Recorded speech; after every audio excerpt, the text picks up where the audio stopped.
I want to cue up a video that I've been given. And as before it starts, I'm going to describe, this was taken October 30th of 2024. This video is of an MQ-9 drone tracking an orb, or this object, off the coast of Yemen. You'll see that another MQ-9 launched a Hellfire missile. You cannot see that drone.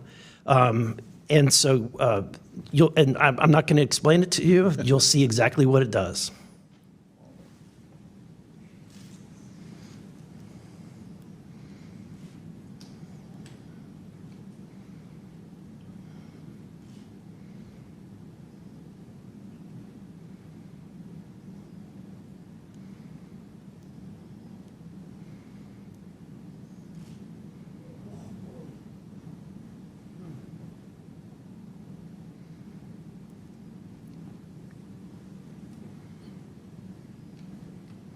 This is when it zoomed out, so you can still see it traveling. Declassified? So, Mr. Knapp, do you have you heard about events like this occurring? And what information might you have? I have heard about events like this. I have heard about this event. Jeremy Corbell and I talked about it in one of our episodes a while back. We did not have the video, though.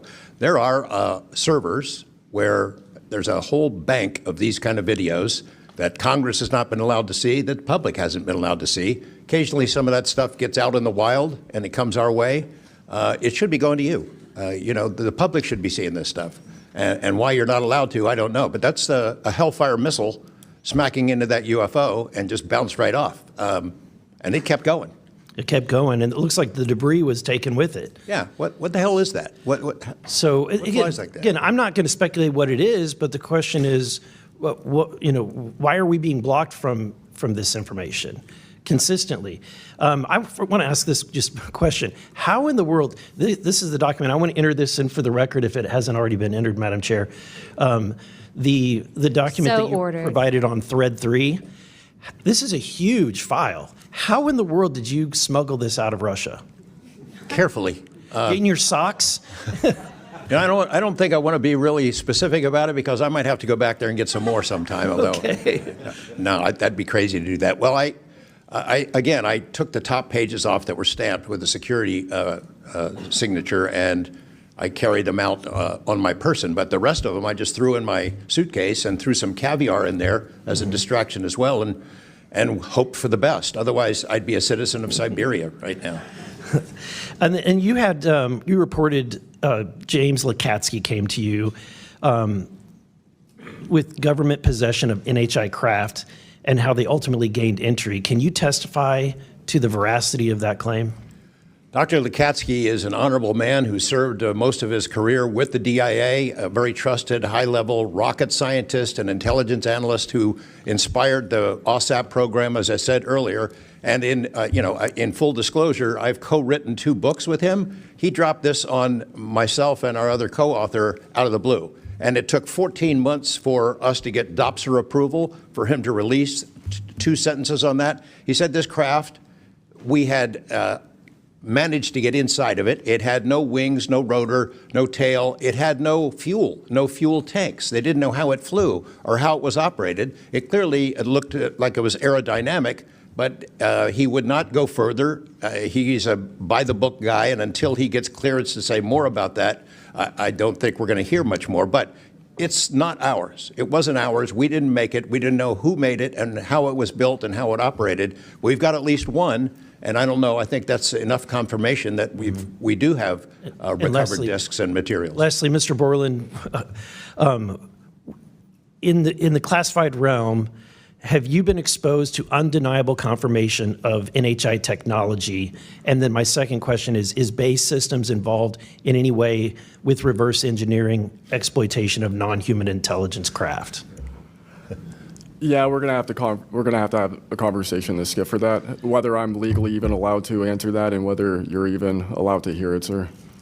Okay. Again, you can sense our frustration, And so I just want to thank you for coming forward. We will continue to fight because, look, this is about making sure that this government belongs to the people and restoring the republic the way it was intended to be. Madam Chair, I also have further witnesses of courageous individuals. It was given to me by Dr. Stephen Greer, including Michael Herrera and his testimony.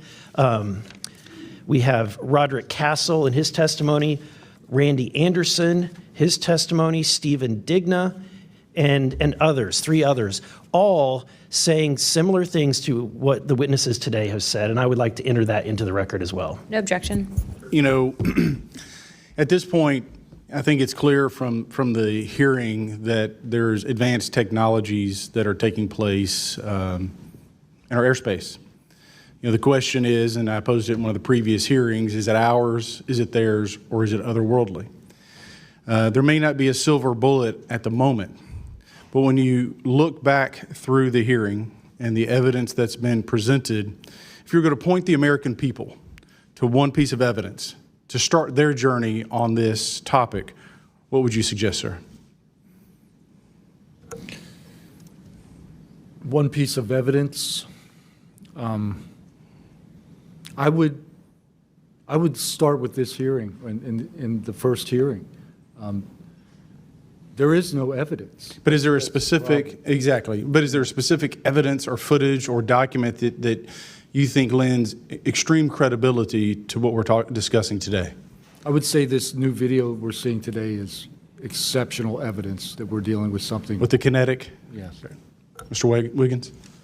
Sir, I'd have to say that if just the average person here in America looked at absolutely everything that has come across television, the internet, et cetera, you can't tell yourself that 100% of what's being recorded is fake or false. You have to, at some point, understand that there's something else out there. Well, I mean, and you bring an interesting point. You know, in the law enforcement community, anytime you're conducting an investigation, you're always looking at the totality of the circumstances. You're looking at all the evidence and how they piece together. And so that would be my, advice to the American people, that this is a journey that is just beginning from a congressional perspective, but you have decades of data, some of it not real, much of it is, but thanks to Chairwoman Luna, we're now presenting this to the American people. And I think this latest video from Mr. Burleson is something that should get everyone pause. When you see the 3 orbs that drop, was that in a defensive posture, or was that in an offensive posture? And what capabilities did those orbs have that we, quite frankly, may not have? Mr. Knapp? As I mentioned at the beginning of my remarks, what hooked me on the story was the paper trail, these documents that shouldn't exist. We've been told for decades, over and over, there's nothing to it. It's not a threat. You can go about your business. And then when FOIA becomes the law of the land, thousands of pages to the contrary leak out. There's a memo by General Nathan Twining in 1947 when the country was being overflown by dozens of UFOs, hundreds of UFOs, in which he said, look, this is not visionary or fictitious, it's real. These things are craft. They're not ours. They outperform anything we've got. I mean, if you follow the paper trail of documents that they wrote before the military got wise and realized that FOIA really exists and changed their tune and not put things in writing, it spells it out pretty clearly. I'll go refer back to Russia. One incident I did not mention to Representative Burleson is Colonel Sokolov in that Ministry of Defense program said there were 40 incidents where Russian warplanes were sent to intercept UFOs. And they were ordered to fire on them. And for the most part, the UFOs would zip away. 3 of the pilots, though, did fire at these things. Those 3 planes stalled out, crashed. 2 of those pilots died. And after that, the Russians changed the standing order. If you see a UFO, leave them alone. No country in the world wants to say and admit that these objects are flying around in our airspace and there's nothing we can do about it. I mean, who wants to say that? The U.S. certainly doesn't, and the Russians didn't either. And I've got to be almost out of time, but Mr. Berlin, then you, sir, real quickly.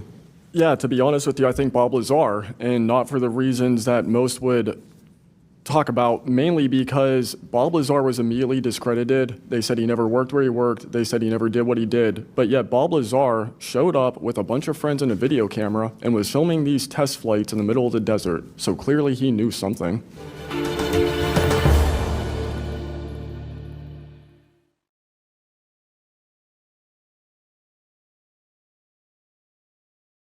Kao što možete vidjeti na